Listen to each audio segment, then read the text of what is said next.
Nous sommes le pont entre les États-Unis, le Canada et la RDC. ExoFreight, pour vos transferts de colis en toute sécurité et en toute fiabilité.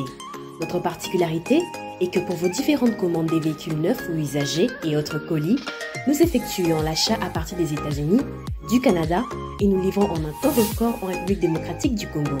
Nos adresses aux États-Unis, 1000 Montana Drive, Charlotte NC, 28216. Au Canada, 6377, Boulevard Monk, H4, E3, H8. À Kinshasa, au numéro 32, avenue Kitona, quartier Rigeni, commune de Lemba et bientôt à l'est de la RDC. Avec ExoFreight, il n'y a plus de limites.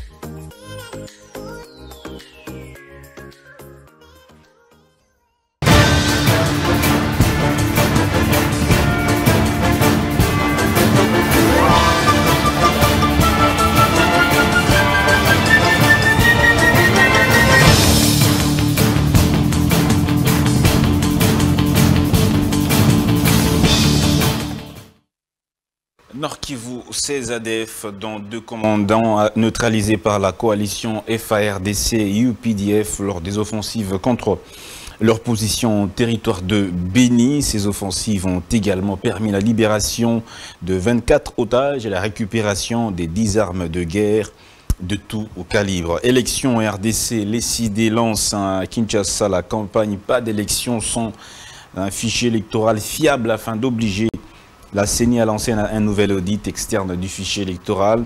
Ce parti politique appelle à la manifestation ce samedi pour exiger l'activation de l'article 64 de la Constitution. Conflit Tekeyaka, 103 assaillants, Mobondo condamné à 20 ans de servitude pénale.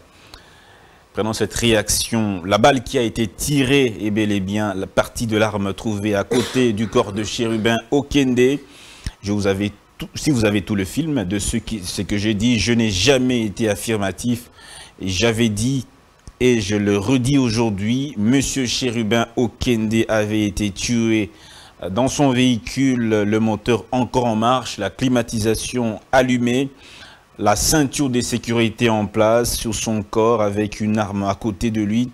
Donc du siège du conducteur, du chauffeur, avec une balle qui lui a traversé la tête. Je parlais au conditionnel problème, probablement, a expliqué le procureur général près la Cour de cassation. Autre nouvelle, le CLC considère l'assassinat de Chérubin Okende comme la conséquence du climat délétère qui empoisonne la vie nationale et face au contexte sociopolitique, le CLC recommande le dialogue. Même chapitre pour la médecine légale. La justice congolaise dit avoir besoin des résultats consolidés. Elle requiert l'expertise de la France, la Belgique, l'Afrique du Sud ainsi que la MONUSCO. Jeu de la francophonie, Sama Lukonde rassure les ambassadeurs des pays francophones du bon déroulement des activités. RDC toujours, gestion des finances publiques. Les mandataires publics à l'IGF pour une séance pédagogique, c'était donc hier, 20 juillet 2023. Jeu de la francophonie toujours, le Canada sera finalement présent avec une délégation de 60 personnes. Le Canada donc fait volte-face sur cette question. Mesdames et messieurs, nous parlons de 2 sujets aujourd'hui, dépréciation du franc congolais, cause à implication. Deuxièmement, sur système électoral.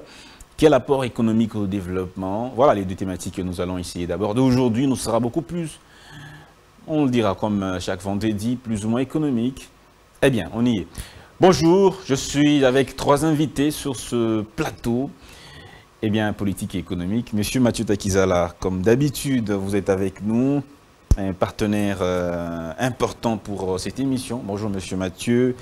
Merci de votre disponibilité de répondre à notre invitation. Dan, je vous remercie. Vous savez que c'est une gravité que vous nous donnez tous les jours quand nous arrivons dans ce plateau, parce que ceux qui sont dans la maison et ceux qui sont dans le Congo profond, il y en a qui sont plus habiles et plus intelligents que nous. Et quand nous sommes devant, quand on vous met devant les autres, il faut comprendre que la gravité a toujours été absorber et résoudre par les expertises de la nation qu'on appelle la République démocratique du Congo. Mais les fondamentaux économiques et les sociaux, il faut que vraiment que ça se sente auprès des Congolais. Près de 6 décennies, la République démocratique du Congo a pris un élan suicidaire. C'est-à-dire que même socialement, on voit que la plupart des instruments reculent.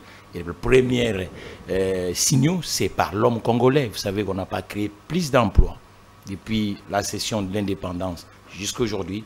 La partie emploi, vous voyez, le vrai talon d'Achille de l'intelligence collective de la République démocratique du Congo.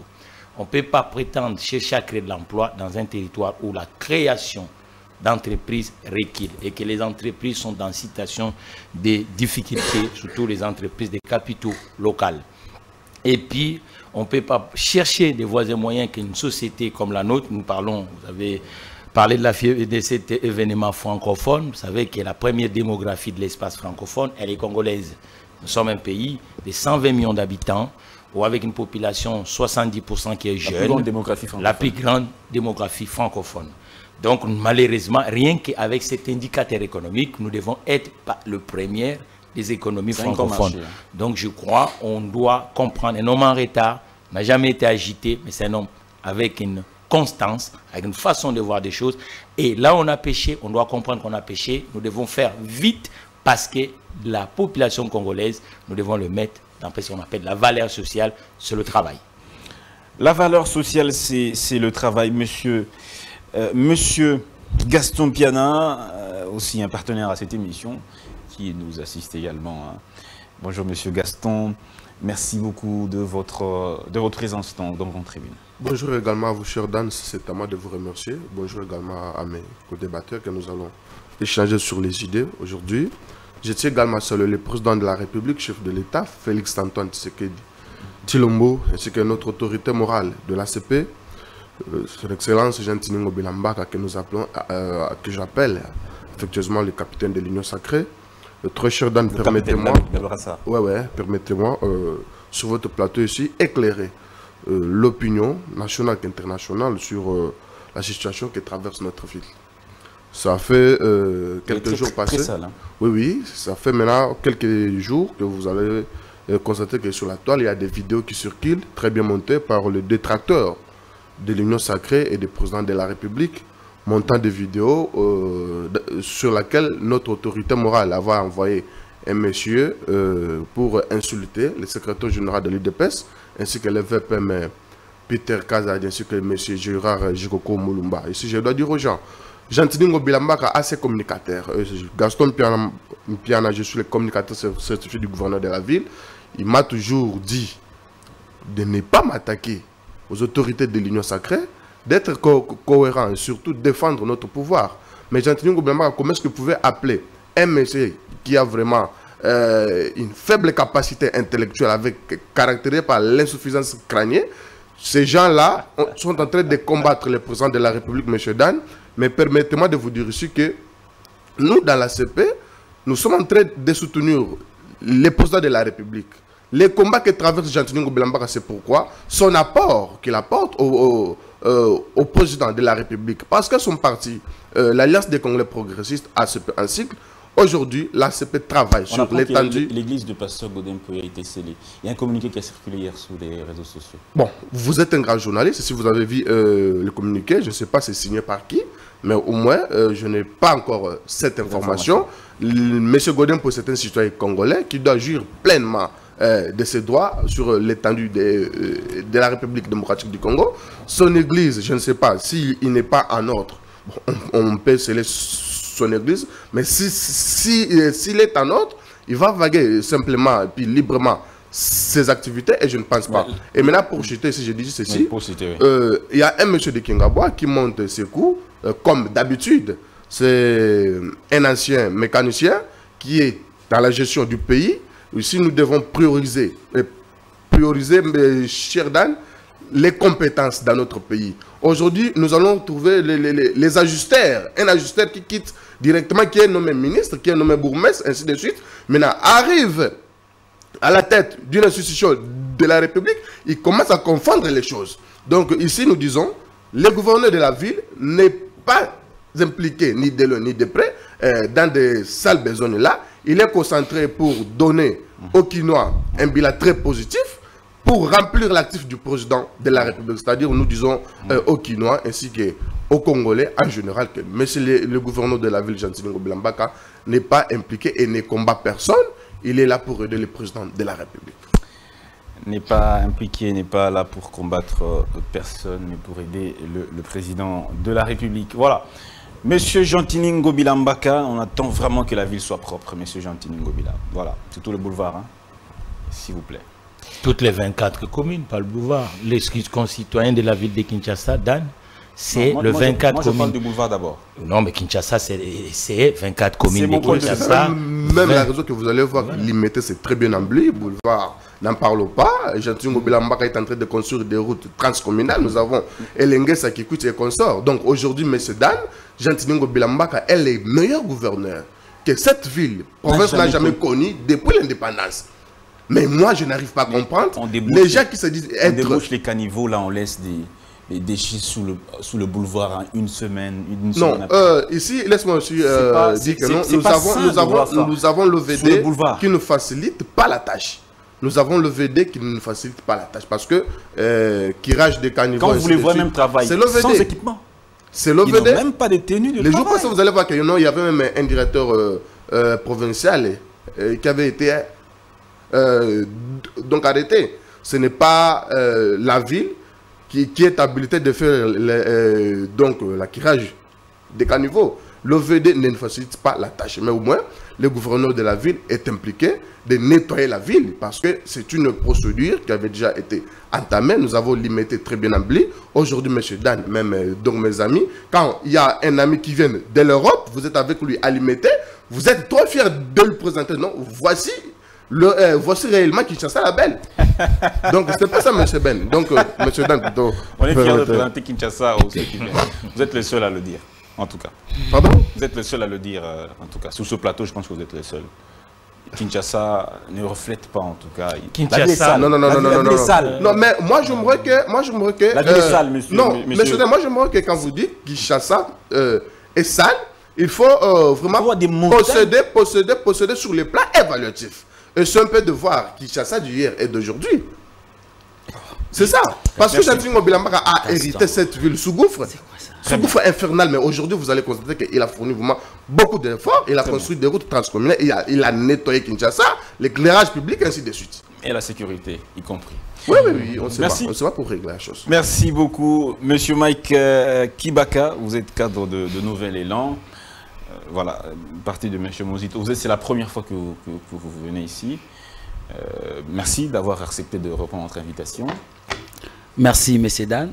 C'est un honneur pour moi de répondre à votre invitation. Je devrais être ici les mercredis, mais tellement que j'avais beaucoup de choses à faire. Et notre parti aussi, nous sommes en pleine élaboration de notre offre politique. Que nous avons mis 4 priorités. Et première priorité, c'est la souveraineté monétaire. Deuxième, souveraineté militaire. Troisième, réduire la pauvreté. Et quatrième, la reconstruction de notre pays. Nous sommes en train de travailler sur ça. Et c'est pourquoi vous avez vu que les mercredis, je n'avais pas répondre à votre invitation. Mais je suis un peu déçu. Vous allez finalement déposer les candidatures? Oui, nous allons déposer les candidatures, mais avant d'aller aux élections, nous demandons de résoudre d'abord les préalables que nous avons posés. D'accord. Voilà. Mais je suis déçu sur ce plateau d'écouter M. Gaston Piana dire les noms de M. Ngobila, que les Kinois aujourd'hui, sincèrement, n'ont plus besoin de voir Gentini Ngobila comme gouverneur. Et j'ai écouté, il dit, l'homme de Kingabois, mécanicien. Moi, j'aurais souhaité que M. Gaston Piana nous dise les études faites par M. Ngobila. Parce que moi, je doute fort que M. Ngobila a étudié. Sincèrement. Il dit ici que Ngobila ne les envoie pas pour insulter les gens. Mais j'ai vu les vidéos que Ngobila lui-même insultait, mais pasteur Godin Poy. Moi, j'ai vu ça. Lui, à la fin, il a insulté. Voilà comment il est en train de se contredire. C'est regrettable. Moi, je ne fais pas les débats des individus. Donc, il y a un problème au sommet de la ville de Kinshasa. Mais le problème de Kinshasa, c'est Ngobila. Donc, Ngobila aujourd'hui a touché toutes les têtes dans la ville. Il a touché l'ancien vice-gouverneur. Il est parti. Prenons un débat de fond. il a quel budget de fonctionnement de Kinshasa? Un budget annuel. Mais, monsieur Dan, sur 24 communes, monsieur Dan, aujourd'hui, Ngobila a des impôts que les gouvernements centraux. Il y a la décentralisation, s'il vous plaît. Avant que les budgets du gouvernement central reviennent, mais il y a la décentralisation. Il y a des impôts qu'on a donnés aux provinces. Que M. Ngobila, s'il était vraiment intellectuel, il devait travailler pour percevoir l'argent et organiser la ville de Kinshasa. Mais M. Ngobila n'a pas ce niveau-là d'organiser. Il a l'impôt foncier, il a l'impôt l'impôt sur les revenus locatifs. Et qu'est-ce qu'il fait avec tous ces impôts-là? Il a des taxes, 163 taxes ici dans la ville de Kinshasa. Tout ça, Ngobila fait avec toi, sans réforme depuis qu'il est là. C'est pourquoi moi je doute fort de l'intellectualisme de Ngobila. Il faut intellectuel n'est pas synonyme à être compétent, à la compétence. C'est deux choses différentes. Mais c'est lui qui est intelligent, quelqu'un qui est intelligent vient pour résoudre les problèmes de la société. On a vu des professeurs accompagnent le président Kabila. Il m'a dit il manque 15 personnes. Il y en avait plein. Donc être diplômé, ça ne résout pas forcément. Bon, moi je ne dis pas avoir des diplômes. J'ai dit étudier. Étudier, tu peux étudier, mais tu n'as pas aussi des diplômes. Mais quelqu'un qui est intelligent vient toujours pour améliorer la société. Tu peux être intelligent, mais tu n'as pas la volonté. Mais ça c'est une autre chose. Moi, je parle de l'intellectualisme. Quand on appelle quelqu'un intellectuel, il est là pour résoudre les problèmes de la société. Merci donc, beaucoup. Ngobila n'a pas su résoudre les problèmes de Kinshasa. Ngobila, aujourd'hui, il a fixé même les prix des transports que les chauffeurs ont refusé. Ngobila n'arrive pas à instaurer l'autorité de l'État dans la ville de Kinshasa. Ah oui, hein, voilà l'insécurité. Sur le prix de transport, quand vous prenez gaz central jusque magasin, aujourd'hui, c'est 1500 francs. Les chauffeurs disent que 1500 francs. Monsieur Dan, or, à l'époque, Kinshasa a connu 16 gouverneurs. Les gouverneurs les plus médiocres, c'est Ngobila. Depuis que le Congo Kinshasa a connu 16 gouverneurs. Les gouverneurs les plus médiocres, les plus mauvais, c'est Ngobila. Cher Dan. Laissez-moi rire un peu. Alors, il y a notre invité qui est là, mais bientôt il va entrer. Ah ouais. Je voulais un peu éclairer la lanterne. Depuis que je suis à Kinshasa, ça fait presque 4 ans.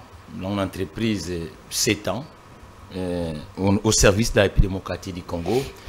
C'est regrettable quand on est dans des espaces publics à sous-estimer ou à stigmatiser les autres corps sociétals. C'est pas bon. Et qui l'a fait ici? Oui, mais je vis ici. Quand vous parlez un mécanicien, c'est une profession. Vous comprenez?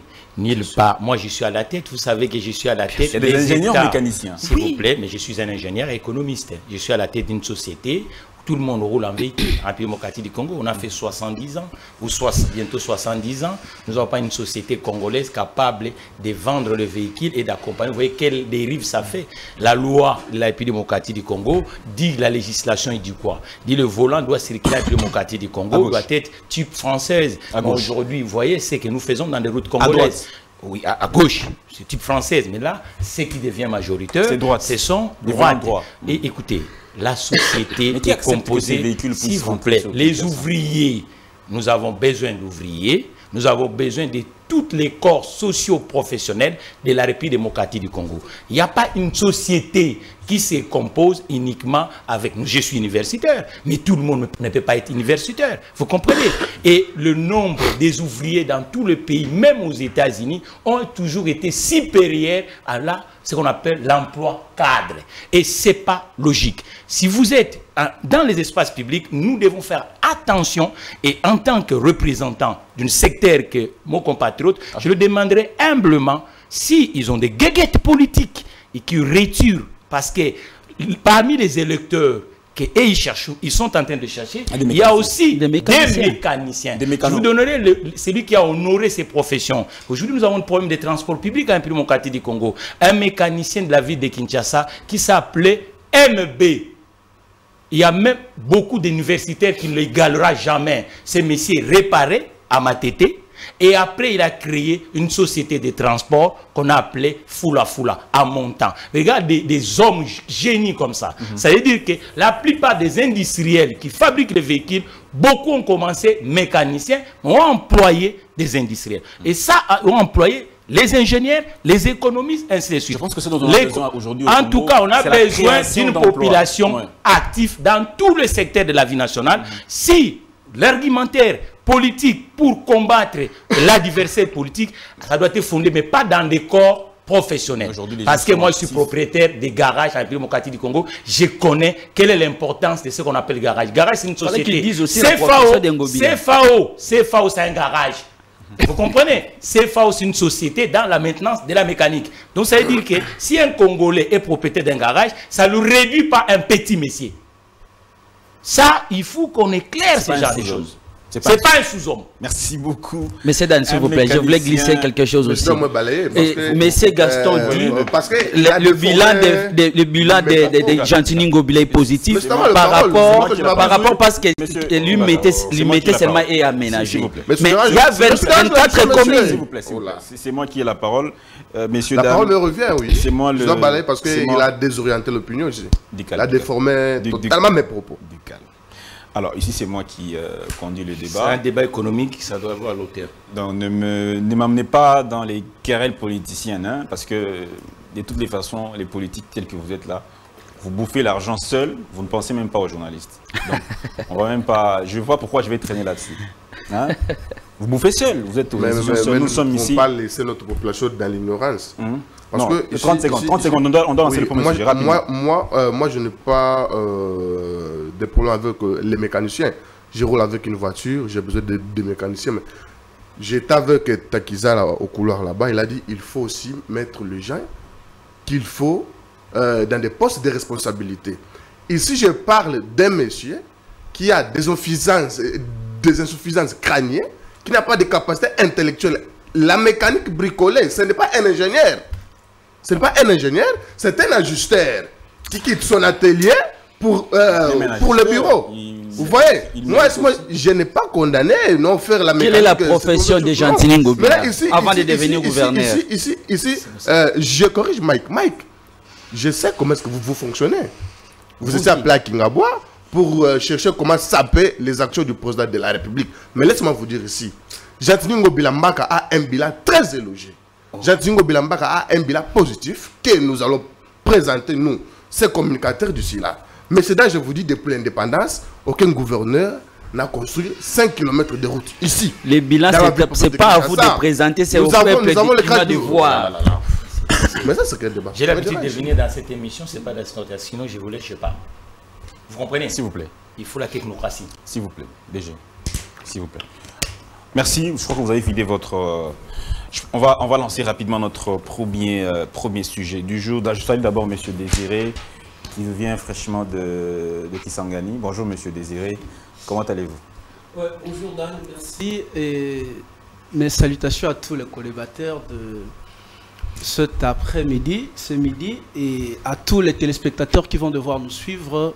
Je pense qu'aujourd'hui, on va faire un débat qui va aborder la question trop stratégique qui touche toutes nos populations. Il ne s'agit pas de l'opposition là, il ne s'agit pas de la majorité, encore moins de la société civile, c'est tout le monde qui est frappé par la situation économique. Je voudrais qu'on soit beaucoup plus objectif sur nos analyses, beaucoup plus, pour éclairer nos téléspectateurs, plutôt que de nous figer dans nos camps politiques, parfois qui n'apportent pas de solution. C'est ce que je disais, les politiques, en tout cas, vous tirez entre vous, et puis la population reste... voilà. Première thématique, dépréciation du franc congolais. C'est une question qui préoccupe au plus haut point tous les Congolais, en tout cas. Ça fait très mal. Il y a même un institut qui a dit que le pouvoir d'achat de la population a baissé de 10 à 13% pour les fonctionnaires de l'État.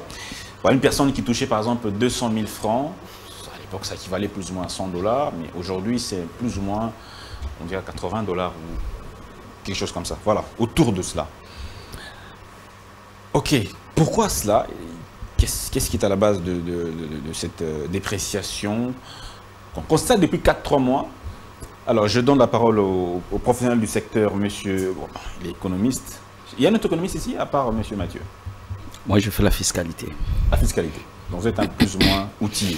Alors, monsieur le DG, Mathieu Takizala, dites-nous, monsieur le public, vous suivez l'émission, a aussi un caractère pédagogique.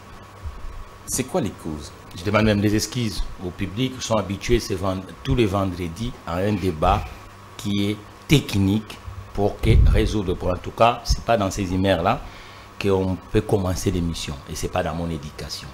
Non. Alors, vous savez, le problème monétaire, heureusement je suis monétariste, la monnaie, le socle de la monnaie, c'est la production. La production, ce sont des échanges qui se font dans un territoire. Or que depuis 1973, la plupart des échanges qui ont été canalisés en République démocratique du Congo, et on l'a bousillé, zaranisation. Ça veut dire que toutes les entreprises qui étaient dans le structurel, on a fait de sorte que les entreprises puissent disparaître. Et qu'est-ce qu'on a mis dans l'espace public? C'est le secteur informel. Or, en sachant que l'informel n'a pas de valeur ajoutée, c'est débrouillandisme. Et cet informel ne m'a pas permis à donner de maturité dans la monnaie congolaise. Vous voyez que la plupart des Congolais, les gens qui ont un compte en banque, en République démocratique du Congo à l'heure actuelle, ne dépassent pas 10%. Nous tournons autour de 6%. 7% de l'économie. C'était donc moins de 10%. Moins de 10%. Ça, c'est déjà un vrai problème. La bancarisation. Ça veut dire que la masse monétaire a un... Et dans l'informel. Voilà, ça circule. Dans les poches des gens, donc, on dans les maisons. contrôle rien. Et quand vous regardez encore, il y a aussi le problème de confiance dans les échanges dans le territoire congolais. C'est-à-dire que pour que cette monnaie puisse avoir une force, il faut que la moitié de ce que nous consommons soit produit à l'intérieur de la République démocratique du Congo. Et puis, il faut qu'on crée des dispositifs incitatifs.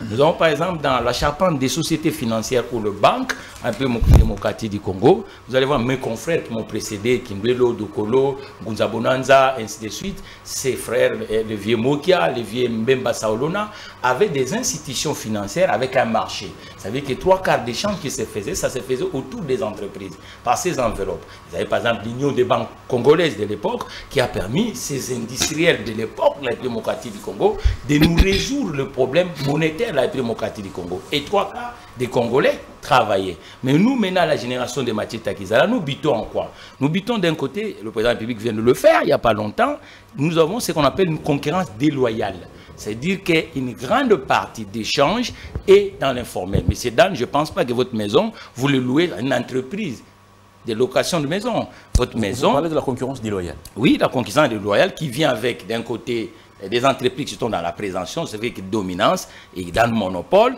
De l'autre côté, les acteurs du secteur privé informel. Et ces acteurs du secteur privé informel n'arrangent personne. Parce que si vous êtes dans un marché, un secteur comme le bâtiment, il ne suffit pas de construire. Mais dans un secteur... Il y a un cadre qui favorise le développement du secteur informel, alors. Non, mais c'est cadre qui favorise le développement du secteur informel parce que le secteur formel structurel n'est pas accompagné ni compris. N'a pas de travail parce qu'aujourd'hui, les institutions telles que... Peut-être c'est lourd. Il faut qu'on se le dise peut-être du point de vue de la loi. Peut-être c'est lourd. Non. Créer une entreprise. Mais la loi... Aller à l'État, s'enregistrer. La loi est matérialisée du point de vue pratique par rapport aux institutions structurelles. Ça veut dire que si aujourd'hui, nous avons par exemple 99,9% des maisons, des logements en République démocratique du Congo sont payés en liquide. Ce n'est pas par le tracé bancaire. Ça, c'est déjà un énorme danger pour la monnaie congolaise. Vous comprenez? Ça veut dire que ce qui fait louer des maisons, ce ne sont pas des sociétés. Or, même s'il y a des sociétés, le pourcentage des sociétés structurelles est faible. Il y a déjà un déséquilibre. Vous comprenez? C'est-à-dire que vers, par exemple, on prend le cas des trucs, le secteur des véhicules ou le transport en commun, vous allez voir que mes aînés, les Kimbelo, les Dokolo, a été encore mieux que moi, Mathieu Takizala, aujourd'hui. Vous allez voir, moi, je vends les véhicules, je répare le véhicule, je vends une pièce de rechange, je vends le lubrifiant. Or, le marché à 99,9%, c'est fait du côté des acteurs de l'informel. C'est-à-dire que moi qui ne représente même pas 5%, qui est le structurel dans le secteur, ça devient une difficulté. Et que si moi qui est dans le structurel, je suis en difficulté, la monnaie en patine. C'est-à-dire que c'est ça le vrai problème. Il faut maintenant faire des sortes de créer des instruments incitatifs aux acteurs sectoriels pour que nous puissions faire revenir d'abord le travail structurel en République démocratique du Congo. Vous verrez que chacun va avoir la paye par la voie bancaire et renaître la banque qu'on appelle Cadeco et la banque postale Parce qu'avec cette microéconomie congolaise qui a plus tendance d'aller vers l'informel. Merci beaucoup, monsieur Mathieu Takizala. Je pense que la question que vous évoquez est très, très importante. Combattre le secteur informel. Je pense qu'aussi il faut aussi vulgariser la loi. La loi sur la création d'entreprises, les guichets uniques. Quelles sont les conditions? Tous ces jeunes qui ont des entreprises dans le secteur informel, qui veulent émerger, certains ne connaissent même pas les dispositions légales. Il ne suffit pas de créer. Nous qui ont des entreprises, nous sommes en difficulté. L'accompagnement, tout à fait. Nous n'avons pas les marchés. Et d'où le cas, le monsieur qui représente le monsieur Ngobila, mon compatriote, vous devez avoir aussi une politique de consommer les entrepreneurs de la ville de Kinshasa. C'est là où, au lieu, vous commencez à s'entretuer et les entrepreneurs sont dans tous les secteurs, dans le ramassage d'ordures, les ajusteurs, et ainsi de suite. Merci beaucoup, monsieur Mathieu Takizala. Et je pense qu'il faut aussi que nous, Congolais, nous sachions d'abord qu'est-ce que nous produisons pour que nous sachions. Mais je vais revenir à vous. Monsieur Mike Kibaka, alors, votre point de vue. Merci, monsieur Dan. Je pense que la dépréciation, c'est un fait qui est conjoncturel. Ça arrive dans la gestion d'un État. Ça peut arriver que la dépréciation puisse intervenir. Parce que la dépréciation, quand les monnaies nationales perdent... On apprend qu'au Kenya, la dépréciation est plus ou moins 50% de la monnaie locale. Plus ou moins 50%. Il y a même des manifestations contre la vie chère. Bon, je pense que c'est un phénomène qui est un peu... Non, c'est pourquoi je dis c'est conjoncturel, c'est pas structurel. Mais vous me demandez des causes de la dépréciation. Je pense que M. Takizala a évoqué ici les premières causes de l'exportation. Donc, nous n'exportons pas. Nous n'avons pas de la production parce qu'on exporte si vous produisez. On ne produit rien au Congo. On exporte. Il n'y a pas d'entrée. Et nous sommes en train de subir l'importation. Tous les hommes d'affaires congolais, pour aller acheter à l'extérieur, ils cherchent les devises. Et les devises, ils cherchent là, ils peuvent en avoir le franc congolais, ils peuvent acheter les devises à n'importe quel prix. Parce que nous partons ailleurs et ailleurs, là-bas, on va en devise. C'est ça qui fait que la dépréciation puisse intervenir dans notre pays. Et troisièmement... C'est la politique de la planche à billets pour certains. J'arrive. Il y a aussi la mauvaise gestion des finances publiques. Et tout l'argent qui sort dans les caisses de l'État pour l'investissement, pour le travail, et cet argent n'investisse pas. Le matelas des réserves d'échange, c'est plus ou moins 4. J'arrive, M. Dan.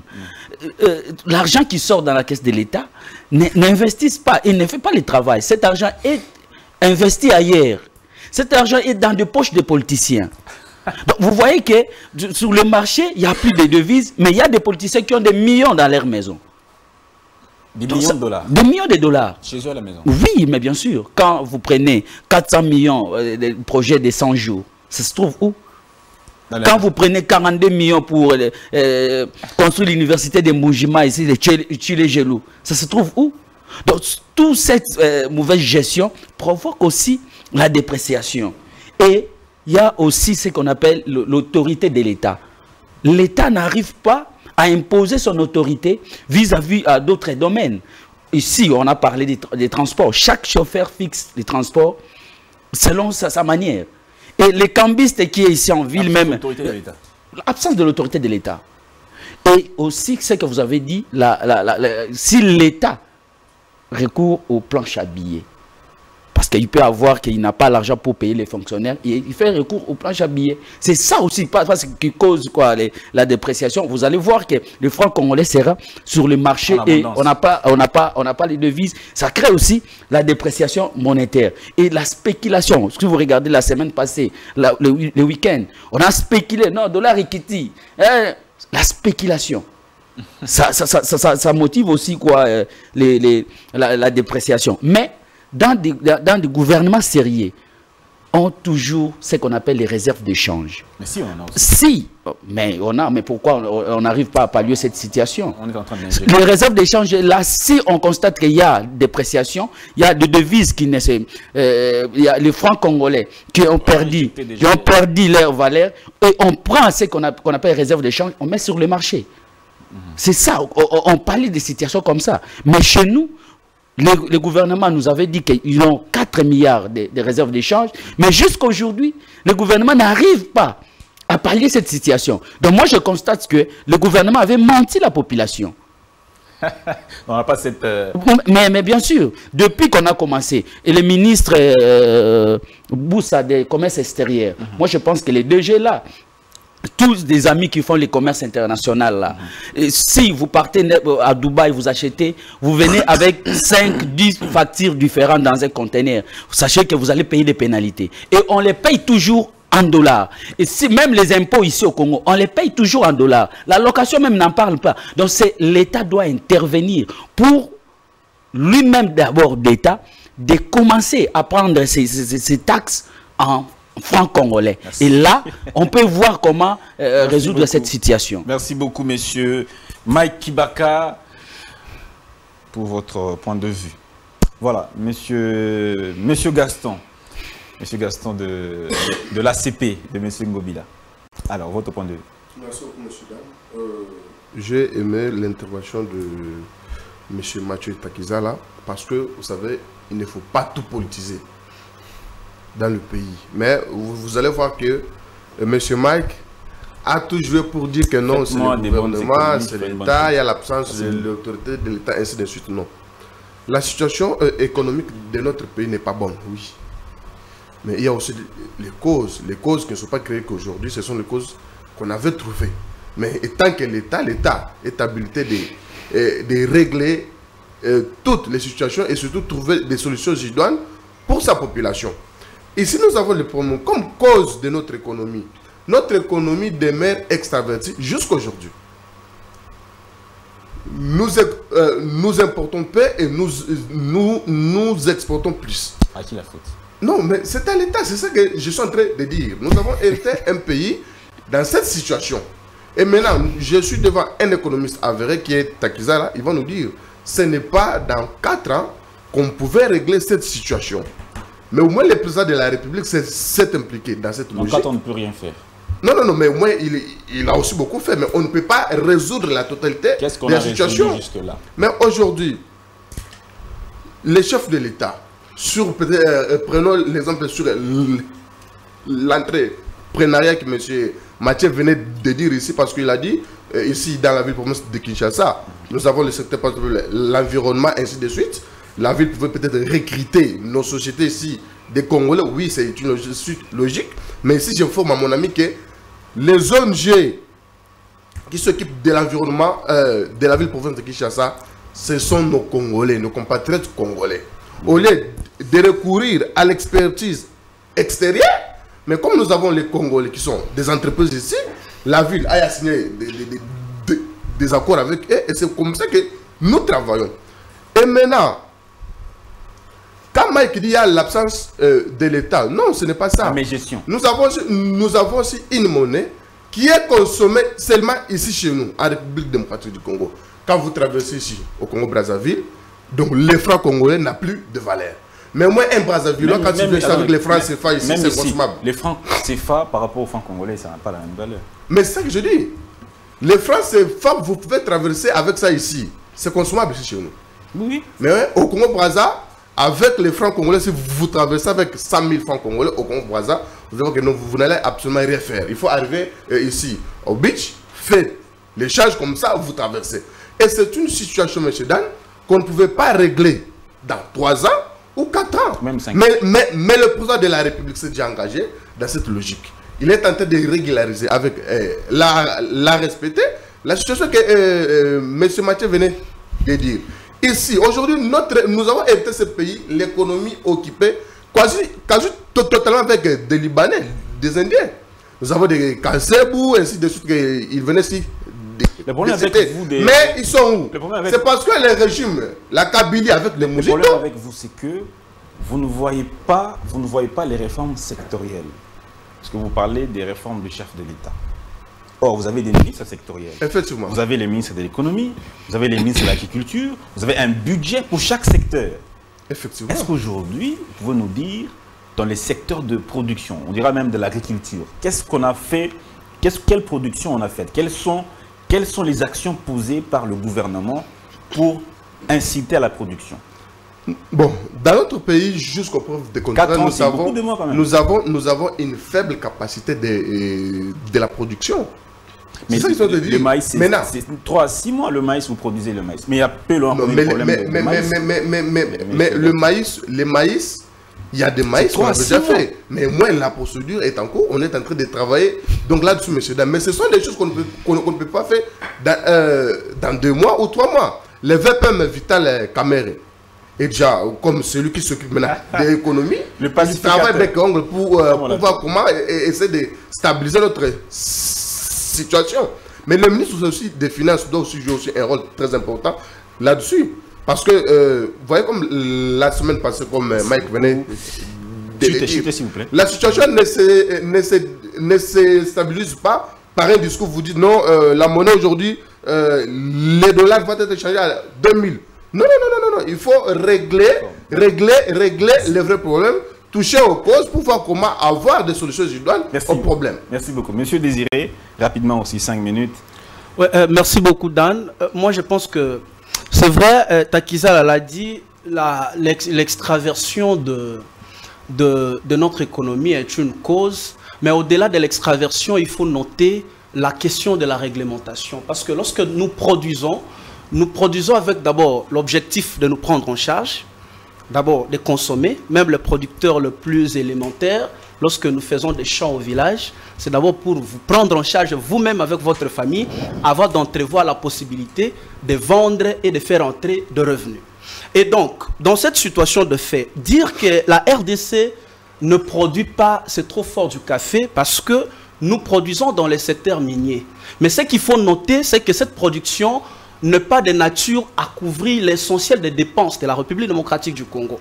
Et qu'au-delà, les productions que nous faisons dans les cadres informels, parce que dans nos villages, dans d'autres provinces, en dehors de 3-4 provinces, les gens... Pas la production de consommation. Non, attendez. Toutes les deux productions jouent un rôle important dans l'économie. Quelle est la production? La production des ventes vous joue le rôle de faire entrer de revenus.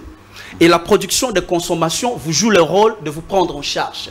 Et les deux rôles sont importants. Il ne faut pas négliger un.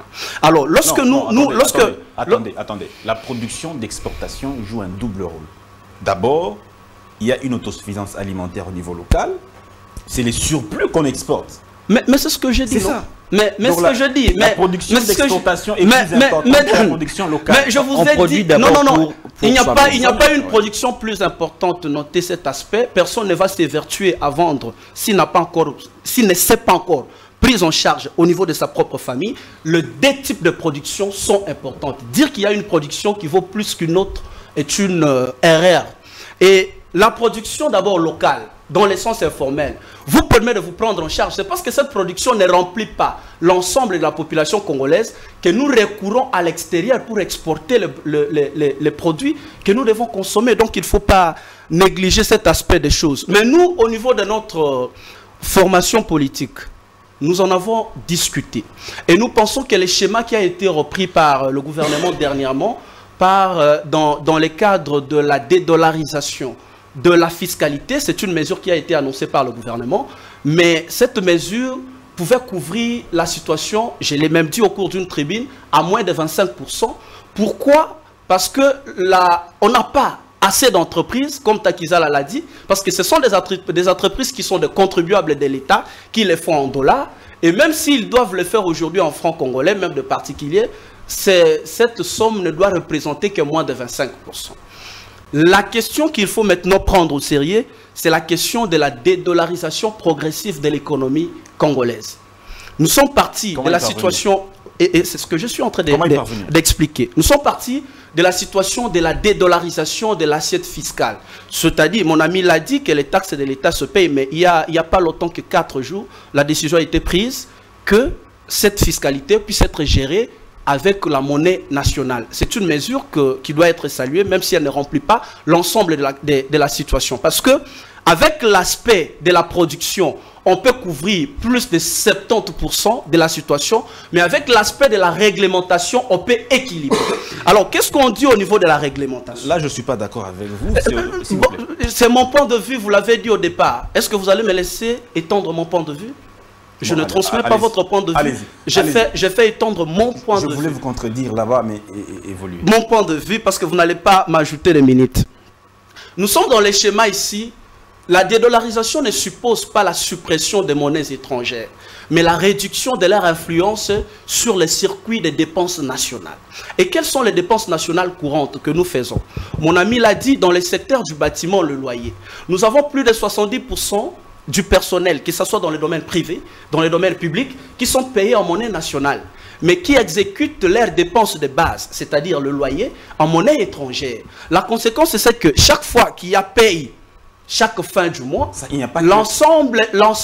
Il n'y a pas que les fonctionnaires de l'État. Mais je l'ai dit, secteur public et privé, Dan. Laissez-moi poursuivre. Quand je dis privé, c'est-à-dire d'autres secteurs. Quand je dis public, c'est l'État. Et donc, l'ensemble de ces personnels, lorsqu'ils doivent recourir à la monnaie étrangère pour pallier aux dépenses qui ne sont pas étrangères, parce que nous nous plaignons de la production, parce que lorsque nos amis, les opérateurs économiques exportent, ils ne portent pas avec le franc congolais. Mais aujourd'hui, lorsqu'on paye nos loyers ici, je suis locataire, je le paye en franc congolais. Mais la situation, c'est que il faut qu'il y ait une... votre loyer en franc congolais? Non, non, j'ai dit ceci. Lorsqu'on paye une erreur, lorsqu'on paye nos loyers ici, on le paye en dollars américains. Alors que cet argent, c'est une dépense nationale. La question, c'est qu'il faut aujourd'hui dédollariser la situation de la dépense nationale. Par que le moyen. Il faut créer, il faut créer une banque nationale des dépenses. Cette banque va nous permettre de pouvoir enregistrer tout le bailleur au niveau, en commençant,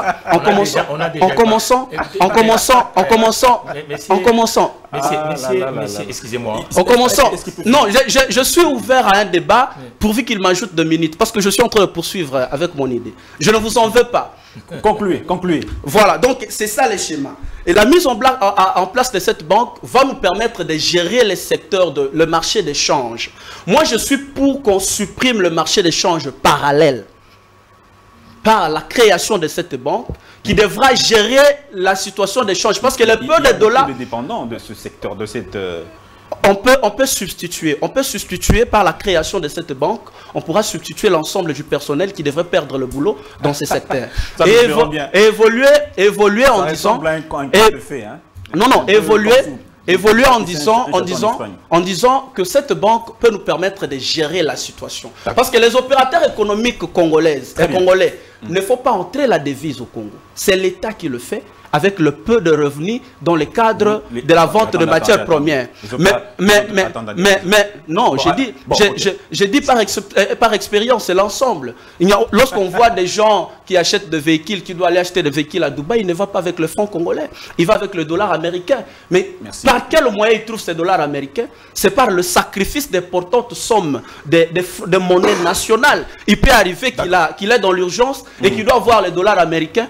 Au jour d'aujourd'hui, il peut proposer même à 30 000 francs. C'est donc cette situation-là. Et donc, si on arrache au secteur informel les cadres de la dépense en matière de devises étrangères, l'État peut réussir à juguler cette situation et à pouvoir résoudre à 50% la situation. Merci beaucoup. Lutter contre l'informel, le DG Mathieu. En fait, mon compatriote, vous savez, c'est simple. L'économie, c'est un cycle. Vous comprenez? Là, j'ai pris l'exemple du secteur de loyer. Nous avons des acteurs principaux dans l'industrie bancaire congolaise, qui est la banque, les coopératives, les caisses d'épargne qu'on appelle Cadeco. Nous avons la Poste. C'est une institution bancaire. Et en regardant la face de l'économie, les réalités de l'économie congolaise, qui est de microéconomie, parce que 3/4 des gens, parce qu'il faut, qu'est-ce qu'il faut avoir d'abord protégé? Vous n'avez pas assez d'actifs dans le territoire. Vous comprenez? Les gens qui ont un travail. Quelqu'un, pour avoir un compte, il doit avoir un travail dans le structurel. Or, la dépense publique de l'État, ce n'est pas uniquement le paye des agents. La dépense publique de l'État, il achète, il consomme. Maintenant, ce que l'État achète doit créer de la valeur. Il doit acheter aussi autour des entreprises structurelles. L'informel, on ne le cautionne pas. L'informel n'a jamais développé un système économique. Même la personne qui est dans l'informel, s'il est malade, comment il va faire? Le retraite, comment il va faire? Ainsi de suite. Il peut avoir un crédit en banque? Non. C'est-à-dire que le Maroc l'a fait. Qu'est-ce qu'on fait? Vous dites que nous avons... Non, il comprend ce que j'ai dit. Attendez, s'il vous plaît. Il comprend ce que j'ai dit. Je pense que j'aurai aussi la parole. Donc, il comprend ce que j'ai dit. Vous comprenez? On ne paie pas cautionner l'informel. Mais pour éradiquer l'informel, il faut passer par le formel. Aujourd'hui, le peu d'entreprises qui sont dans le territoire congolais n'ont pas de carnet de commandes. On s'amuse collectivement. Ça veut dire que ceux qui partent acheter le véhicule à Dubaï, 3/4 ce ne sont pas des entreprises sectorielles. Vous comprenez? Donc 3/4 ce ne sont pas des entreprises dans le secteur du véhicule.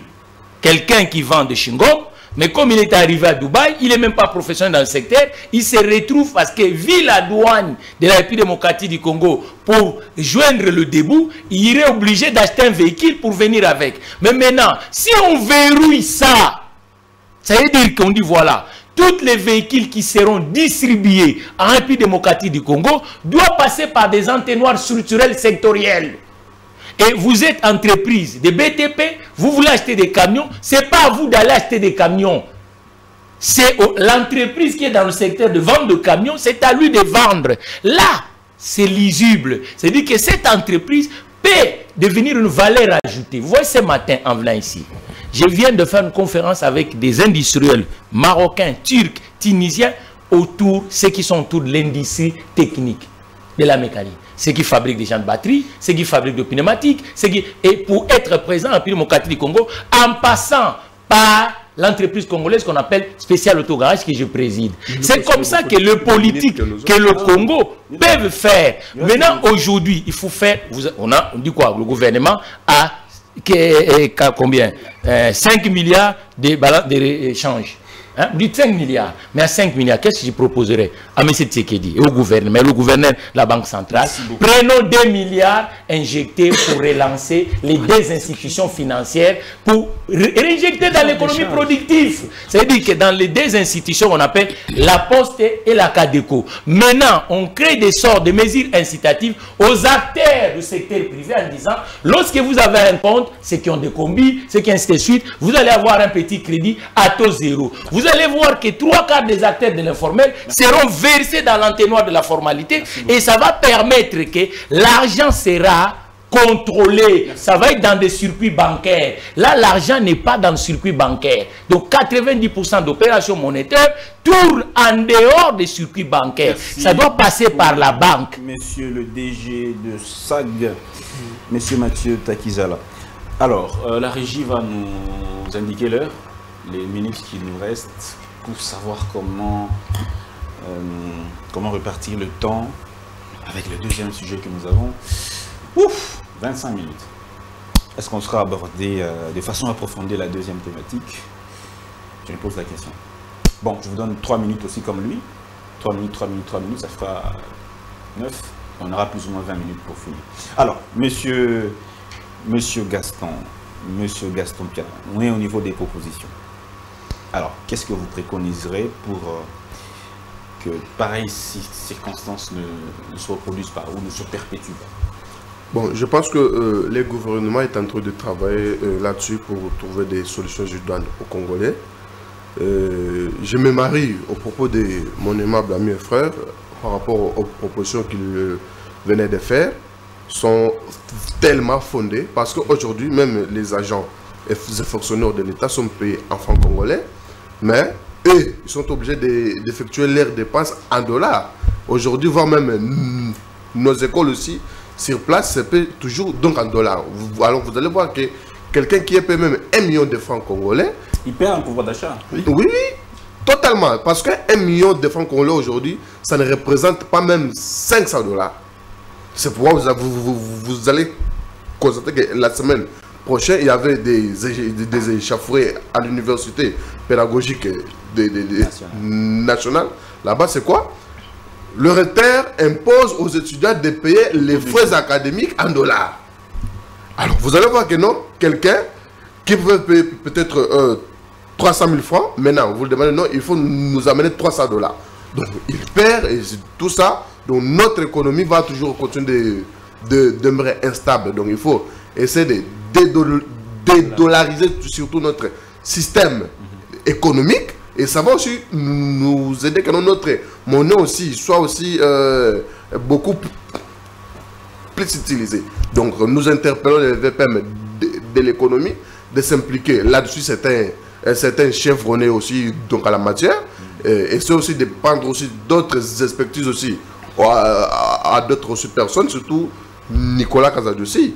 Nous l'apprécions également parce que depuis qu'il est là, nous avons 15 milliards. Mais l'effet de notre budget là de 15 milliards, vous allez voir que la population nous appelle toujours, la population la population souffre parce que les dollars posent un grand problème ici dans notre pays, monsieur Dan. Merci beaucoup, monsieur Gaston. Alors, monsieur Kibaka, proposition à long terme.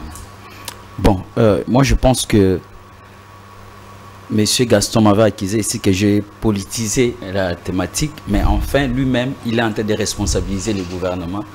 C'est contradictoire. Moi je pense que des solutions, on ne cherche pas des solutions magiques. Nous avons une faible production au pays. Et c'est que le gouvernement peut faire maintenant, parce que je venais de dire ici tantôt que cet phénomène est conjoncturel, c'est de prendre l'argent qu'il nous avait dit, l'argent des réserves d'échange, et mettre ça sur le marché.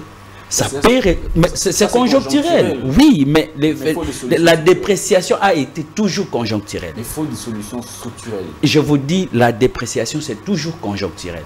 Et ça, si ils mettent même 2 milliards sur le marché, et là, le gouvernement peut penser à ramener des réformes pour que toutes les entreprises qui travaillent dans des informels puissent formaliser leurs entreprises.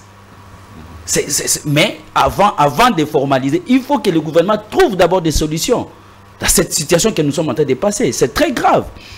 On peut prévoir, on peut mettre des mesures de précaution pour dire telle circonstance peut arriver et voici comment nous pouvons nous y échapper, comment nous pouvons nous y prendre. Mais c'est Dan, je vous ai dit ici que l'importance des réserves d'échange dans tous les pays sérieux, c'est de pallier dans telle situation. Et la dépréciation a été toujours conjoncturelle. Très bien. Donc, pour arriver aux réformes des entreprises, il faut d'abord pallier cette situation. Et on pallie cette situation en prenant l'argent des réserves d'échange, mettre sur le marché. Là, vous allez voir qu'aujourd'hui, nous constatons qu'il y a beaucoup de demandes, mais il n'y a pas l'offre. Il y a les opérateurs économiques congolais qui partent acheter parce que nous vivons dans l'importation et qui partent ailleurs pour aller acheter. Ils ont besoin de devises. Mais où est-ce qu'ils vont prendre cette devise? C'est ça. Il faut que l'État prenne les réserves des chaînes, mette à la disposition des opérateurs économiques pour que la situation puisse être palliée. Très bien. Monsieur Désiré, 3 minutes aussi. Oui, Dan, je pense qu'on est d'accord avec moi quand j'ai dit que la situation n'était pas seulement au niveau de la production, mais aussi la réglementation. Au fait, quand on parle du retour au cadre structurel, dans le cadre de la régularisation de la situation, on fait allusion aux réformes, à la réglementation de la situation. Et au-delà de cette réglementation, moi je ne suis pas pour que l'État puisse éjecter l'argent sur le marché d'échange avant de pouvoir réglementer la situation, parce que sinon on va aggraver. Le peu d'argent que l'État va déverser sur le marché, les opérateurs économiques vont s'en approprier et l'emporter tout. L'argumentation est bonne. Et puis on va revenir sur la case de part. Je propose plutôt... est bonne, mais il faut s'assurer que cette loi sera vraiment d'application. Non, mais comment ne pas s'assurer? L'État, je l'ai dit ici, l'État a dernièrement pris la mesure de pouvoir dédollariser la fiscalité. Mais au-delà de ça, il faut voir d'autres dépenses, des factures que nous payons. Vous savez que même dans nos hôpitaux ici, des hôpitaux publics, on vous fait des factures en dollars américains. Partout. La situation, c'est que nous sommes payés en francs congolais, mais l'essentiel des dépenses que nous faisons sont effectuées en dollars ou en monnaie étrangère. Donc il faut commencer par réglementer cette situation. Là où l'État a le pouvoir, c'est d'abord avec le secteur public, c'est-à-dire les hôpitaux publics, les écoles publiques, les entreprises publiques, en attendant d'aborder les secteurs privés. C'est que vous pensez que quand on a la réglementation, c'est automatiquement que l'application va se faire. Il y a d'une part la réglementation et l'application. Donc il faut des mécanismes, des mécanismes pour assurer effectivement l'application de cette réglementation. Il faut faire de réformes. Les réformes n'ont jamais été faites dans ce secteur. Au-delà de ces réformes, il faut y ajouter l'applicabilité et l'État a le pouvoir de pouvoir suivre de près et de pouvoir faire appliquer les décisions qui sont prises par lui. Et donc, il n'y a pas plus fort que l'État. Moi, ce que je demande, c'est qu'on ne fasse pas une solution de trop lait. On fait une solution, après 2, 3, 4, 5 jours, la situation nous revient. On n'aura rien résolu. À la limite, on peut convoquer les assises, les états généraux d'économie nationale. On associe tous ceux qui sont dans le secteur économique, y compris les amis Takizala et tout le reste, avec l'État, le ministre de l'économie, et qu'on essaye de proposer des solutions qui vont chercher à équilibrer la situation. Au fait, on ne va pas éradiquer totalement le phénomène. C'est vrai, je suis d'accord avec mon ami, la dépréciation est toujours une situation conjoncturelle, mais dans cette situation conjoncturelle, il y a lieu de prendre des mesures qui pourront à tout moment faire face à la conjoncture et pouvoir trouver un équilibre chaque fois que la situation se présente. Merci beaucoup. C'est ce que nous pensons. Merci beaucoup, monsieur Désiré Chibekoy, cadre de l'Union sacrée de la Nation. Voilà, et le débat, il n'est pas politique aujourd'hui. Hein. C'est bien qu'on ne soit pas... Ngobila a fait ceci, Tshisekedi, Fayoulou. Il faut que nous ayons des débats de société comme ceci. Voilà, deuxième thématique, mesdames et messieurs, système électoral, quel rapport économique au développement. On va prendre les rapports de la CENI qui, 2016, plus ou moins 903 millions ont été décaissés pour l'organisation des élections. En 2006, c'était plus ou moins 1 milliard de dollars. Voilà, ce sont des montants équivalents, plus ou moins 1 milliard de dollars, si on essaie de faire la moyenne. Est-ce que, voilà, c'est notre on est au 4e cycle électoral depuis la reprise des élections en 2006. Ce système électoral, il a un apport au développement économique que nous avons. Alors, je donne la parole à M. Mathieu. Votre analyse sur cette question. Bon, le système électoral a un apport économique. Avant de revenir d'abord dans le système électoral, le problématique électorale, je veux que le premier sujet était très très important, mais les gens, on doit comprendre. Ça veut dire que le mouvement d'échange, s'il s'est fait pas dans le cadre de ce qu'on appelle le système bancaire. De parole, oui, mais je vais revenir. Mais c'est très important, mon frère. Les gens, quand vous prenez le taxi... c'est juste d'informer. Oui, il n'y a pas de problème. Donc, quand vous prenez le taxi et il n'y a pas un abonnement à la clé, ainsi de suite, comment vous allez contrôler les choses? Aujourd'hui, c'est le problème en est que l'informel est tellement importante, rien ne peut se passer. Ça veut dire qu'en 2008, le président Obama au pouvoir, nous sommes avec il y a une crise. Et cette crise, il faut l'effacer. Mais pour l'effacer, l'État agit avec des instruments sociaux. Et des instruments sociaux, y compris les entreprises. Ça veut dire que si aujourd'hui, 3/4 des mouvements s'est fait en dehors des circuits bancaires, vous allez faire... Il y a des réformes, il y a tant de réformes au Parlement. La loi de petit commerce existe, mais on n'a pas mis des moyens. Je vous donne l'exemple en France. On arrive à un moment, le secteur économique était touché par l'absence de financement. C'est le cas de la République démocratique du Congo. Qu'est-ce qu'on fait? On doit actionner. L'État aussi, c'est un investisseur. Parce que l'argent que le système étatique gère, c'est la contribution des uns et des autres. Et si ceux qui peuvent cotiser sont faibles, mais on laisse une grande partie dans la cotisation infernale où on voit de l'informel, on commence à concevoir ça, c'est pas bon. On ne peut pas le concevoir. Sinon, on va échouer. C'est ce qui se passe ici. Qu'est-ce que le président Obama fait? Il abandonne le Man Bronzer, il réinjecte autour des secteurs de l'automobile de Détroit. Vous comprenez? La crise de liquidité, le perte de pouvoir d'achat en 2018, qui était généralisé au niveau international. C'est-à-dire qu'on réinjecte autour d'un circuit économique précis qui va relancer tout le monde. Il y a 4 circuits économiques précis, populaires, qui peuvent permettre aux gens d'avancer. On peut les citer. C'est quoi les 4? Le premier, c'est le bâtiment. On a fait 60 ans dans ces pays. L'État lui-même n'est pas investisseur dans le bâtiment.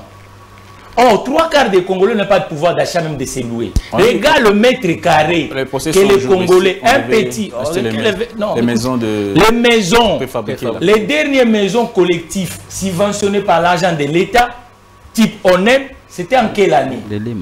Vous comprenez? Or, comment on peut laisser pendant 40 ans une population qui a de faibles revenus, où les logements sociaux, où le président d'État, pour faire concurrence aux acteurs de l'informel, est absent. Ça, c'est déjà un vrai problème. Le logement professionnel, un jeune qui décide à Kinshasa pour commencer comme un entrepreneur, vous savez le coût des bureaux? Ah non, c'est énorme, infernal. Et c'est d'où la nécessité que l'État doit agir. Il doit investir de l'argent. Et il investit autour des institutions bancaires. C'est-à-dire que nous, aujourd'hui, on ne peut plus continuer que la poste soit uniquement que des bâtiments. La poste doit interagir dans le système économique. Il doit aspirer confiance et la carte de coût. Une minute, s'il vous plaît. Et quand nous sommes en période de crise, c'est là où on voit la force de l'État. L'État doit agir, il n'y a plus de promesse. Merci beaucoup. Il agit, il intervient. Il intervient à travers des instruments sociaux. On injecte de l'argent, on crée des mesures incitatives aux acteurs de l'informel, et ceux qui sont dans la formalité, on les achète la commande publique, type keynésienne, on dit à l'économie. Quand on relance par la commande publique, c'est pour relancer l'acteur, les agents économiques. Je ne veux pas vous arrêter. Privés et particuliers. Vous avez développé un secteur, vous avez cité les 4 secteurs. Le 4, l'agriculture. Ne développez pas, s'il vous plaît. Citez simplement. Agriculture. Oui, l'agriculture. Oui. Le logement, le bâtiment en général, l'industrie de la technique, parce que pour construire des routes, vous voyez qu'à chaque fois, nous investissons des milliards, mais les entreprises qui le prennent, c'est qui? C'est des entreprises venues d'ailleurs. Vous comprenez? Le dernier, c'est le marché de services. On ne peut pas laisser et les hôtels, et les restaurants, et tout, du côté de l'informel. Kinshasa, 99% des taxis qu'on prend, ce ne sont pas des entreprises. Voilà pourquoi même que l'État prend de faibles royalties. C'est pas sérieux ça. Merci beaucoup. On doit permettre que Kinshasa puisse avoir des entreprises dans le secteur du transport. Merci beaucoup, monsieur. Et c'est comme ça que l'État peut agir à travers les entreprises. Mais dans les cadres de réforme. D'accord. Monsieur, vous n'avez même pas abordé la deuxième thématique. Oui, moi, le temps. Je vais répondre avec la deuxième thématique directement. Allez-y. Bon, ici, l'injection de la monnaie n'est pas une solution du douane. Parce qu'il faut tout d'abord réglementer la chose. Parce qu'on doit faire la réglementation de la système. Parce que l'injection seulement, ça ne va pas suffire. Parce que à l'avenir, ça va toujours revenir encore. Parce que c'est ça que moi je disais. C'est quelque chose hérité par les pouvoirs en place. Aujourd'hui, nous avons 10 supermarchés. Et les 10 supermarchés, ce sont appartiennent aux États pakistanais. Et ce sont là qui bloquent les manœuvres dilatoires. Maintenant, autre chose. Système électoral, M. Dan, nous sommes dans un pays et nous avons une loi fondamentale qui est la Constitution. Et notre Constitution donne un mandat de 5 ans à un président de la République renouvelable une fois. Et chaque président, à la fin du mandat, c'est une année avant, on doit organiser le processus d'enrôlement et puis élection. Et moi avant, et puis s'il est reconduit, il va encore recevoir, si pas, il cède sa fauteuil.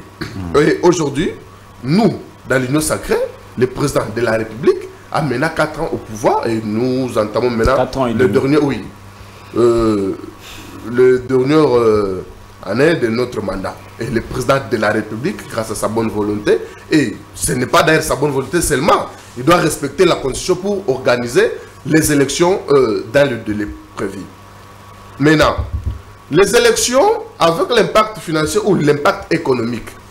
Les élections, moi j'ai l'impression que dans notre pays, les élections profitent seulement aux politiques et non à la population, hein, donc le petit peuple. Pourquoi? Quand il y a un changement du régime, et vous allez voir que peut-être, par exemple, le président Kabila avait tout autour de lui nos aînés, les Mende, des Bocham et consorts. Et le président Kabila n'est plus président de la République. Aujourd'hui, nous avons président Félix Antoine Tshisekedi Tshilombo. Mais tout le monde sont encore là avec le président Félix Antoine. Mais qu'est-ce qui a changé dans l'assiette des Congolais? Et aujourd'hui, il y a même ceux-là, des politiciens qui nient les élections, qui réclament les dialogues. Les dialogues, c'est pourquoi? Parce qu'ils savent que non, après avoir dialogué, il y aura un gâteau à partager. Mais avec notre système économique, ça va nous demander pas moins d'1 milliard pour organiser ces élections. Maintenant, on doit aussi voir qu'est-ce que l'État a déjà... Non, qu'est-ce que l'État a déjà donné à la CENI. Très bien. Et maintenant, notre système économique va gagner quoi grâce donc aux élections. Donc, moi, j'ai l'impression que les élections profitent beaucoup plus aux politiques qu'à la population. Bien sûr, bien évidemment. Monsieur Kibaka, votre point de vue? Merci, monsieur Dan. Mais quel apport au développement économique? Je voulais dire d'abord à M. Désiré qu'il y a des textes ici au Congo et que l'État devrait mettre ça en pratique pour favoriser les secteurs privés à se développer. Il y a ce qu'on appelle, s'il vous plaît, il y a ce qu'on appelle climat des affaires. Depuis que le gouvernement de l'Union sacrée est là, quelles sont les réformes que nos amis ont amenées sur ce secteur pour favoriser les privés? Je pense qu'on pourra peut-être aborder cette thématique à l'émission prochaine. Voilà les problèmes.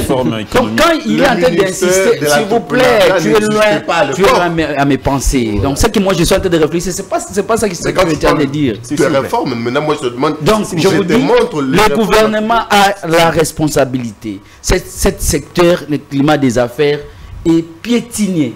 Donc, aujourd'hui, ça demande qu'on puisse avoir des réformes. Parce que quand on parle, je vis le président Félix Tshisekedi sillonnait le monde qui cherchait les entrepreneurs, qui cherchait les investisseurs. Pourquoi ces investisseurs n'ont pas venu? Je suis avec l'investisseur ici. Si le climat n'est pas bon, comment les investisseurs vont venir? C'est ça le problème. Mais quand je dis c'est le gouvernement, Gaston voit comme si je suis en train d'accuser M. Ngobila. Non, moi je suis dans des principes. Je suis dans des principes, M. Gaston. Donc il faut favoriser... Il faut favoriser le climat, il faut assainir le climat des affaires. Assainir. Là, vous allez voir que les privés vont venir d'eux-mêmes se formaliser leurs entreprises. Le climat n'est pas propice. Non. Pas du tout. Non. Le climat d'abord c'est quoi? Le climat c'est d'abord quoi? Nous devons avoir des enveloppes congolaises compétitives aux autres. C'est-à-dire qu'aujourd'hui, parce que nous n'avons pas les entreprises congolaises capables et à créer de l'emploi et à aspirer confiance aux autres acteurs du monde, non, les pays, on ne va pas le faire marcher. Donc, je pense que c'est mon temps. Il n'y a pas de route. Il y a quelqu'un qui produit ici à Kinshasa, il devrait aller vendre à Boupompa. Mais il va amener ça comment? Il y a des crises politiques, des crises d'insécurité. Comment les privés vont venir investir? Non, soyez sincères quand même, monsieur. Mais qu'est-ce que vous proposez, vous, pour que ce climat s'améliore? Mais au lieu que M. Félix sillonne le monde pour chercher les investisseurs, il devrait d'abord trouver des techniciens sur l'économie pour amener des réformes et qui vont favoriser que les climats des affaires soient sains. C'est ça qu'on devrait faire. Non, il y a des entreprises au Congo. Merci. Il y a des entreprises au Congo. Merci. Maintenant, nous devons commencer à relancer ceux qui sont ici, localement ici.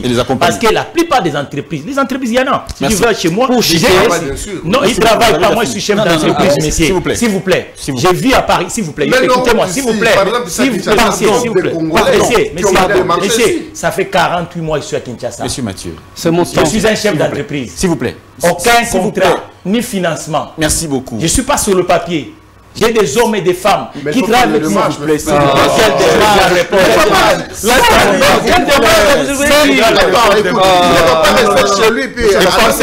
Et là, je suis où? Là, je suis où?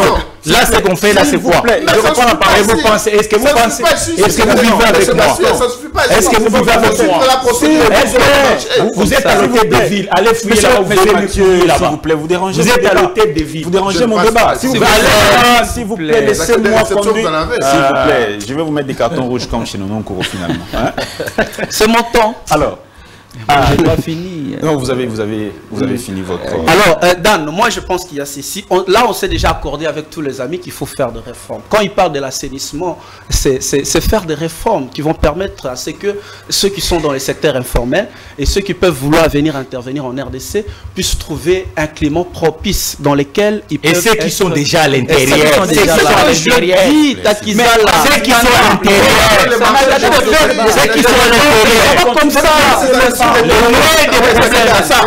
toi tu as s'il vous plaît, c'est pas habitué à faire ce genre de débat. Allez-y. Donc vous voyez, il faut qu'il y ait des réformes. Je l'ai dit ici, je suis d'accord avec Takizala quand il propose des solutions. Mais je voudrais encore beaucoup plus dans notre réflexion. D'ailleurs, moi, je suis prêt à l'accompagner dans ces démarches. Et moi, ma position au cours de cette émission, c'est de dire que, au regard de la situation économique complète au jour d'aujourd'hui, il faut que l'État puisse convoquer les assises des états généraux de l'économie nationale. Toujours pas. Attends, c'est ça. Pourquoi on ne croit pas notre pays? S'il vous plaît, on a eu beaucoup de réformes. Des réformes au secteur de l'éducation. Pourquoi on ne croit pas à notre pays? Nous sommes là. On n'a pas confiance, on n'a plus confiance. Donc vous n'avez pas confiance. Moi j'ai confiance, laissez-moi parler. Moi, j'ai confiance à notre pays. Vous n'en avez pas, laissez-moi parler. Allez-y, allez-y. Je propose à ceux qui ont le pouvoir de pouvoir convoquer ces assises et qu'on puisse appeler tous les experts, tous ceux qui sont dans les domaines, pour qu'on puisse ensemble réfléchir. Mais dire que l'État doit agir en urgence en y injectant d'importantes sommes d'argent, tout simplement parce qu'il y a des cris au niveau de rue, ce n'est pas une bonne solution parce que cet argent n'aura pas servi à quelque chose. Il faut qu'il y ait des réformes appropriées et que ces réformes soient assorties d'une sorte de consensus entre toutes les parties prenantes au secteur économique. Je parle du secteur privé, secteur public, tous ceux qui interagissent dans ce domaine et que les uns et les autres puissent apporter leurs revendications, leurs idées autour d'une table et avec l'État et que l'État puisse se réorienter parce qu'au niveau des dépenses de l'État, vous avez aussi les dépenses d'investissement. Mais il faut voir dans les cadres... Dans les cadres... Je parle des types de dépenses de l'État, M. Takizala, soyez un peu respectueux. Je suis respectueux, mais oui, non, soyez respectueux. Non, monsieur. Soyez respectueux, calmez-vous. Calmez-vous. Non, calmez-vous. Je suis dans mon temps, tu n'es pas obligé d'être grossier. Non. Non, mais je parle des types de dépenses de l'État. Je parle des types de dépenses de l'État. L'État a des dépenses de fonctionnement, ce sont les dépenses qui sont dans les cadres de paiement des fonctionnaires de l'État et de primes, des dépenses de missions et tout le reste. Il y a aussi une rubrique qui s'appelle dépenses d'investissement. Vous êtes économiste et vous voulez me contredire quand je dis ça. Et je voudrais demander ici qu'on puisse revoir dans les cadres de notre budget combien on alloue dans les cadres de ces dépenses d'investissement avec les autres parties prenantes et que l'État puisse réorienter les tirs s'il y a des erreurs. C'est comme ça que nous construisons notre pays, mais ce n'est pas par des contestations. Vous revendiquez, mais en même temps, vous n'y croyez pas. Taisez-vous alors. Merci beaucoup. Évitons des slogans. Merci. Pesons vos mots, s'il vous plaît. C'est pas un slogan. S'il vous plaît, je vous dis. Non, vous n'avez pas le temps. Tu n'as pas le temps. S'il vous plaît, s'il vous plaît. Tu n'as pas le temps. Tu n'as pas de leçons à me donner, s'il vous plaît, s'il vous plaît, s'il vous plaît, respectons-nous, s'il vous plaît. Monsieur Mathieu, s'il vous plaît. S'il vous plaît. Monsieur, il y a un problème. Calme-toi. Oui. Il y a un problème. S'il vous plaît, s'il vous plaît. Monsieur c'est vous qui doit avoir un problème. Tu n'animes pas l'émission. Non, Monsieur Désiré. Il a dérangé autour de toutes les missions. Je suis d'accord. S'il vous plaît. Je t'ai jamais dérangé quand tu prends de parole. Mais tu te mets à mettre. Je te manque du respect. Tu l'as fait. Quand tu l'as fait, tu t'es rendu compte. Vous ne m'écoutez plus jamais. Vous m'écoutez plus finalement. Vous m'écoutez plus. Monsieur Mathieu, s'il vous plaît. Monsieur, s'il vous plaît. S'il vous plaît. Il y a dans les qui notent. S'il vous plaît, monsieur. S'il vous plaît, échange tout ça là.